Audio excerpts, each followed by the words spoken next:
Hi everyone. Today I will be presenting my thesis study, Digital Natives, Conceptions of Online Privacy and Cyberstalking. The aim of this study is to look at how digital natives, a term coined by Mark Prensky describing those who grew up with modern technology and the internet at younger ages, how they conceptualize online privacy and cyberstalking through their lived experiences. To get a sample that most identified with this sort of generation, I narrowed the sample to two requirements. One being that they were 18 to 28, as when they were in adolescent and younger years, they grew up around a time where social media was already very prominent in social life. And two, that they've had used two or more social medias of the listed, which were Facebook, Instagram, Twitter, Snapchat, and TikTok, because they are the most prominent and popular ones to date, meaning that they had made an account for two or more of these and have used them. The recruitment materials consisted of sending virtual flyers with information on the study and contact information to professors in Florida, primarily University of Florida, University of Central Florida, and Florida International University. And they were also sent along a consent form and background survey to complete if they reached out. The sample ended up being 17 participants, all university students, in which 15 of them were female and two were male. They all ranged from the ages of 20 to 28, with the average age being 21. Nine of them were white, three were black, four were Latinx or Hispanic, and one identified as a mix of black, white, and Latinx Hispanic. The background survey asked about social media habits. So, on average, participants started using social media around 12 years old. They, on average, use about five platforms a day, used social media 4 hours a day, and all participants reported using social media 7 days a week. The analysis was mainly grounded in theory. During interviews, memos were taken, and these memos were taken into account for consecutive interviews and tailoring questions or expanding on certain ideas that started to come into play. Um, as interviews were going, they were also being coded, and broader themes were being put together into the broader themes or ideas, which I will share now. For online privacy, the most prominent idea was how it was defined, which they commonly define it as some sort of management or controlling of online presence, as explained by Emily, which is, I guess, you can put out as much as you want online, and everything you put out basically is up to you. This was the broadest consistency of definitions when asked what does online privacy mean to them. A common thread or intricacy of these definitions was the explanation of using functions afforded by social media platforms to control their online presence, such as using blocking, using privacy functions, or even tailoring friends lists, meaning who they allow to be friends with them online and who they don't. An example of this is Jenna, who talks about how she not only puts her account on private, but she uses blocking, and she tailors her friends list in a way so that she can, keep certain things hidden for people she doesn't want to see her information. Another common thread related to this was not just using functions to manage their online privacy, but also limiting what they post in the first place. As expressed by Shelley, so how she felt that although you can use these functions, if you still have certain information in your bio or picture of you, there's still information that you could be sharing that isn't completely protected by those who you do allow to see, or those who could have access in some other means. So restricting personal information, she felt, was a way of privacy protection. And this was especially mentioned in the context of refraining from posting certain things that would result in consequences if seen by people like employers, even older family members, or certain people that they do not want to share this information with, such as Adriana expresses the concern of future job employers finding personal postings of hers. However, across the board, when asked if they felt that these protective behaviors completely protected them, all of them expressed in one way or another that they did not feel this way.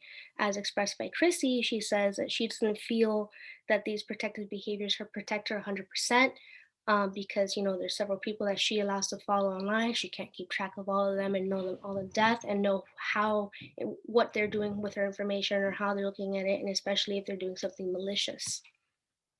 This leads us to the conversation of cyberstalking, in which they were also asked to define it. Commonly, in the most broadest sense, definitions discussed using technology, specifically the internet and social media, to surveil someone.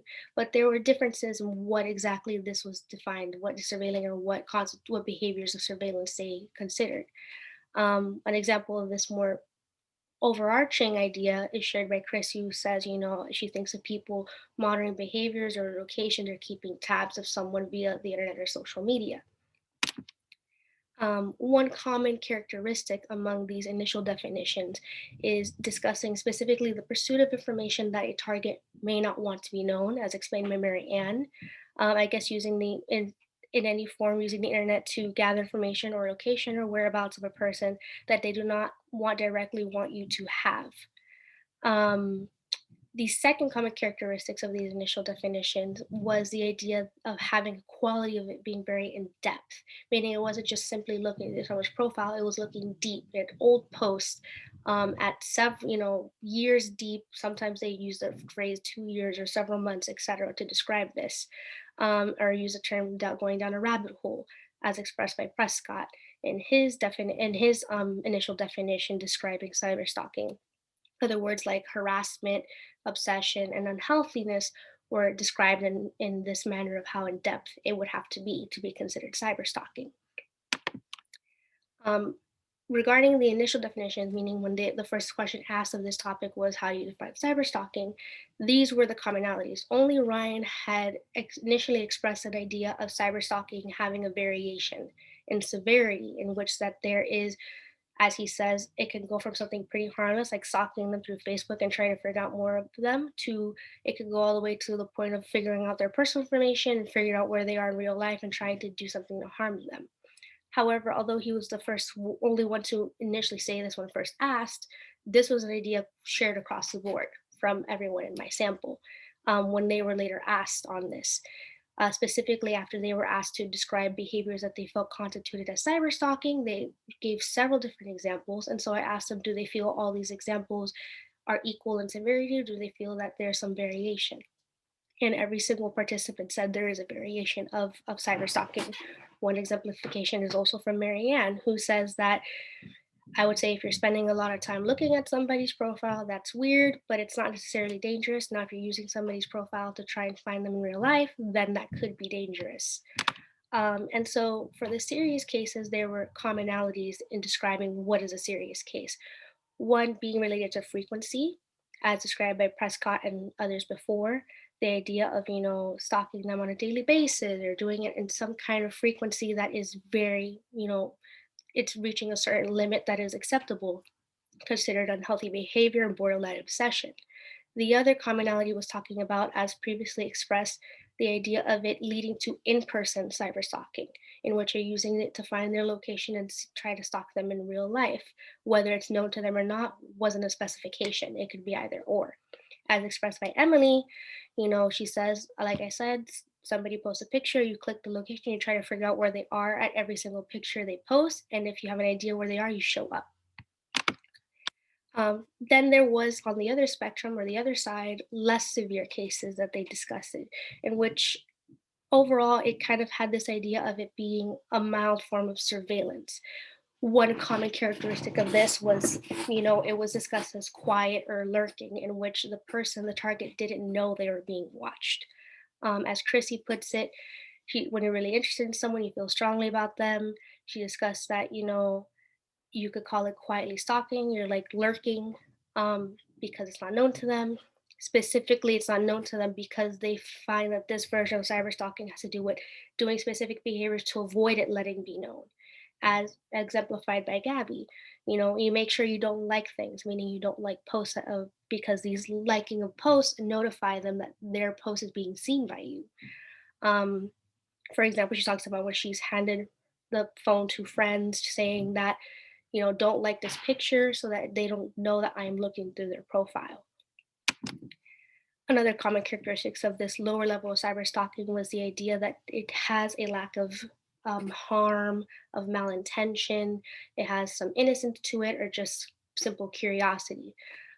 As expressed by Laura, she discussed that she would consider it cyber stalking. However, she said it doesn't have a psychological distress to the other person. They're not actively aware that you're watching them.